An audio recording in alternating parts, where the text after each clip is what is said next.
Saatin əqrəbi qəlbimə sancılan bir oxdur. Sensiz bu şəhərdə adam çox amma kimsə yoxdur. Hər tin başında bir kölgən gəzir, xəyalınla savaşıram. Mən səni itirəndən bəri özümlə qarşılaşıram. Yollar daralır sanki divarlar üstümə yerir. Buz bağlamış ümidlərim hər baxışında ərir. Sen gittin sanki bütün renkler çekildi dünyadan. Ben ise hələ də oyanmamışam bu qarar rüyadan. Sual verir dost, tanış deyirlər nedir bu halın. Bilmirəm məndə qalmayıb nə sualı nə də sualım. Sual verir dost, tanış deyirlər nedir bu halın. Bilmirəm məndə qalmayıb nə sualı nə də sualım.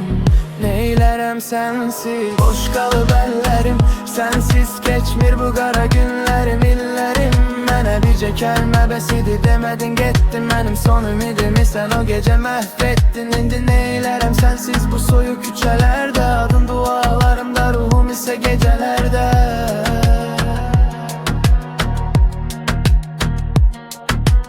Telefon susur amma beynimdə IQ kəsilmir. Külək də sənin ətrini buralara gətirmir. Yazıram çünki kağızlar məni sən tək atmır. Mənim bu dərdimə heç bir dəniz bərabər çatmır. Sən bir liman idin, mən fırtınalı bir gəmi. İndi duman bürüyüb mənim bu son dəmimi. Hər kəs deyir zaman sağaldır amma zaman yalançıdır. Zaman sadəcə ağrımı gizlətmək üçün bir qamçıdır. Neyləyim bu həyatı əgər mənə aslı sən idinsə. Neyləyim bu canı əgər nəfəsi sən idinsə. Sensizliğe alışmaq ən böyük intihardır. Məndən geriyə qalan sadəcə quru bir ahdır. Sensiz neylərəm sensiz. Neylərəm sensiz. Neylərəm sensiz. Neylərəm